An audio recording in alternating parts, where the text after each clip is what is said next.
পরকালের জীবন সম্পর্কে আমাদের হিন্দু ধর্মগ্রন্থ এবং ইসলাম ধর্মগ্রন্থ কী তথ্য দিয়েছে?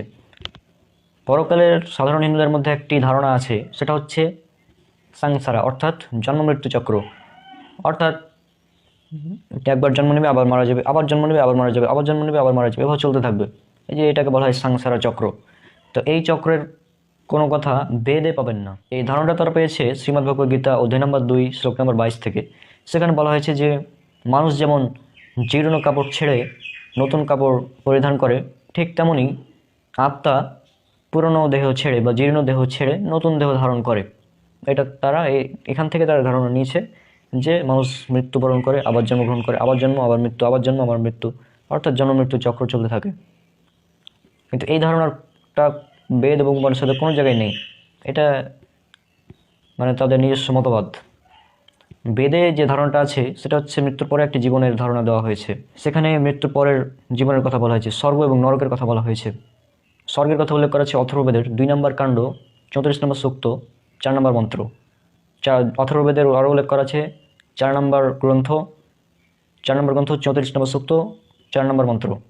অথর্ববেদের 6 নম্বর গ্রন্থ 122 নম্বর সূক্ত 3 নম্বর মন্ত্র উল্লেখ করা আছে। ঋগ্বেদের 10 নম্বর গ্রন্থ বা 10 নম্বর মণ্ডল 95 নম্বর সূক্ত 18 নম্বর মন্ত্রে স্বর্গের কথা উল্লেখ করা আছে। সেখানে বলা হয়েছে স্বর্গের ধারণা, সেখানে ফলমূল রয়েছে, নদী নালা বয়ে চলেছে ইত্যাদি বিভিন্ন ধরনের ধারণা দেওয়া হয়েছে। এছাড়া নরকের কথা বলা হয়েছে ঋগ্বেদের 4, 5, 4 নম্বর গ্রন্থ 5 নম্বর সূক্ত 4 নম্বর মন্ত্রে। এছাড়া আরও বিভিন্ন জায়গায় নরকের কথা উল্লেখ করা হয়েছে। নরকের ধারণাটা হচ্ছে এমন যে সেখানে আগুন রয়েছে, সেখানে আগুন দ্বারা শাস্তি দেওয়া হবে ইত্যাদি ধারণা। আর এই স্বর্গ এবং নরকের ধারণা যেহেতু বেদ দিচ্ছে, তার মানে কি বোঝা যাচ্ছে যে মৃত্যুর পরে একটি জীবন রয়েছে, পুনর্জন্ম। অর্থাৎ মানুষ মারা যাবে, তারপর পুনরায় আবার জন্মগ্রহণ করবে, পুনরায় জন্মগ্রহণ করার পর আর মারা যাবে না, সেখানে হয় স্বর্গে অথবা নরকে থাকবে। এই ধারণাটা দিয়েছে আমাদের বেদ। আর একই ধরনের ধারণা আমাদের পবিত্র কোরআন এবং হাদিসে রয়েছে। অর্থাৎ ইসলামের ধারণাটা এরকমই যে জান্নাত এবং জাহান্নাম, মৃত্যুর পরের জীবন রয়েছে এবং সেখানে জান্নাত এবং জাহান্নামের কথা রয়েছে। জান্নাত এবং জাহান্নামের কথা অনেকগুলো আয়াতে রয়েছে পবিত্র কোরআনে। এছাড়াও সহিহ মুসলিমের একটি অধ্যায় রয়েছে জান্নাত জাহান্নামের উপর। সূরা মুহাম্মদ সূরা নম্বর 47 আয়াত নম্বর 15। মুত্তাকিদের যে জান্নাতের ওয়াদা দেওয়া হয়েছে তার দৃষ্টান্ত হলো তাতে রয়েছে নির্মল পানির নহরসমূহ, দুধের ঝর্ণাধারা যার স্বাদ পরিবর্তিত হয়নি, পানকারীদের জন্য সুস্বাদু সুরার নহরসমূহ, এবং আছে পরিশোধিত মধুর ঝর্ণাধারা। তথায় তাদের জন্য থাকবে সব ধরনের ফলমূল আর তাদের রবের পক্ষ থেকে ক্ষমা। তারা কি তাদের ন্যায় যারা জাহান্নামে স্থায়ী হবে এবং তাদের ফুটন্ত পানি পান করানো হবে, ফলে তা তাদের নাড়ি ভুঁড়ি ছিন্ন বিচ্ছিন্ন করে দেবে।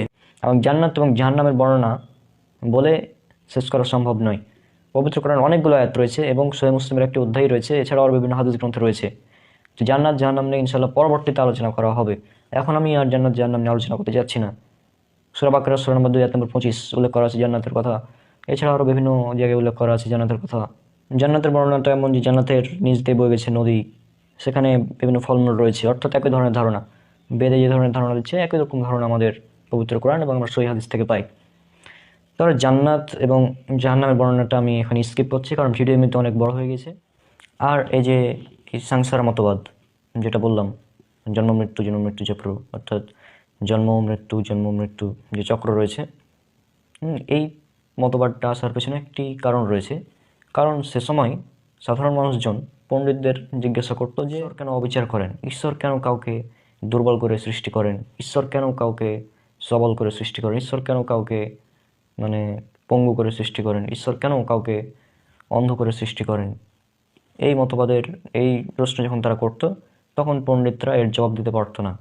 যে কারণে তারা কী করলো, একটি নতুন মতবাদ তৈরি করলো, জন্ম মৃত্যু চক্র দিয়ে। তখন তারা এভাবে জবাব দিল যে যে ব্যক্তি পঙ্গু হয়ে জন্মগ্রহণ করছে সে অবশ্যই আগের জন্মে কোনো খারাপ কাজ করেছিল, আর যে ব্যক্তি ভালো হয়ে জন্মগ্রহণ করছে ভালোভাবে, সে অবশ্যই আগের জন্মে কোনো ভালো কিছু করেছিল।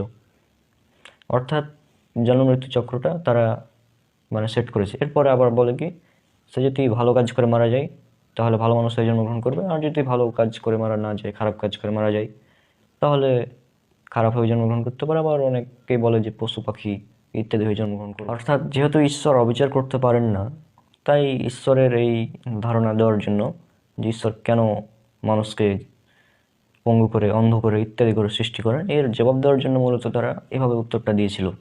কিন্তু এটা সম্পূর্ণ বেদের বিরুদ্ধে, কারণ বেদ বলছে মৃত্যুর পরে স্বর্গ অথবা নরক রয়েছে। হ্যাঁ, এই জন্ম মৃত্যু চক্রের কথা বেঁধে নেই, এর জবাব ইসলামে রয়েছে। ইসলামে এটার জবাব রয়েছে।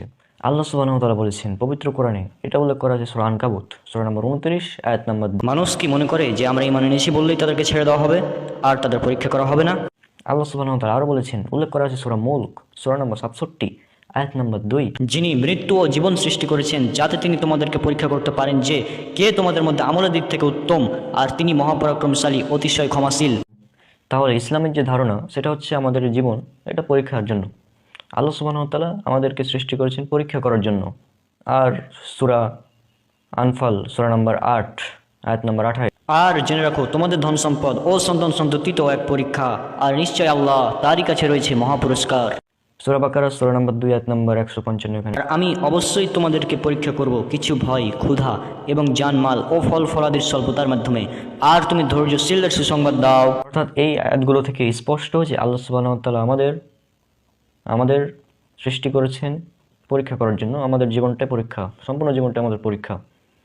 তো যেহেতু আমাদের জীবনটা পরীক্ষার, সূরা বললাম সূরা আনফাল সূরা নম্বর 8 আয়াত নম্বর 28, এখানে বলা হয়েছে যে সন্তান সন্ততি তোমাদের জন্য পরীক্ষা। এখন কোনো ব্যক্তির সন্তান সে পঙ্গু হয়ে জন্মগ্রহণ করলো, এটা হতে পারে সে সন্তানের পিতামাতার জন্য একটি পরীক্ষা।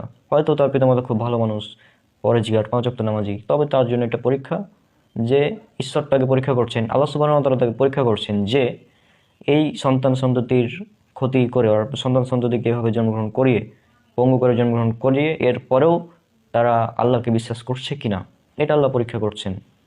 একইভাবে কাউকে গরিব বা কাউকে ধনী করে কেন সৃষ্টি করেন, এর জবাবও একই, যে সম্পদ তোমাদের জন্য পরীক্ষা। তো যে ব্যক্তির নিসাব পরিমাণ সম্পদ আছে তার জন্য জাকাত ফরজ, আর যে ব্যক্তির সম্পদ নেই, যে গরিব, তার জন্য জাকাত ফরজ নয়। এখন আল্লাহ যাকে সম্পদ দিয়েছেন তাকে পরীক্ষা করছেন যে সে ব্যক্তি জাকাত দিচ্ছে কিনা, আর যাকে সম্পদ দেননি তার ব্যাপারে দেখছেন যে সে ধৈর্যশীল আছে কিনা এবং আল্লাহকে বিশ্বাস করছে কিনা। এই জন্য তো মূলত এভাবে সবগুলোর জবাব একই, যে পরীক্ষার করছেন আল্লাহ সুবহানাহু ওয়া তাআলা। এখন আল্লাহ সুবহানাহু ওয়া তাআলা এক একজনকে এক একভাবে পরীক্ষা করেন। যেমন ধরেন, পরীক্ষার প্রশ্নটা যদি কঠিন হয় তাহলে শিক্ষক সহজভাবে খাতা দেখেন, আর প্রশ্নটা যদি সহজ হয় তাহলে শিক্ষক কঠিনভাবে খাতাটা দেখেন। তারপর যদি এসএসসি বা এইচএসসি পরীক্ষা দেন, এই পরীক্ষাগুলো সহজ, কিন্তু যদি মেডিকেল পরীক্ষা দেন বা এমবিবিএস পরীক্ষা দেন, এই পরীক্ষাটা তুলনামূলকভাবে অনেক কঠিন।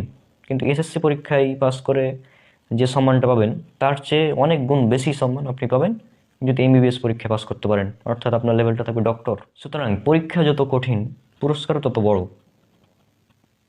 পরীক্ষা যত কঠিন পুরস্কারও তত বড়।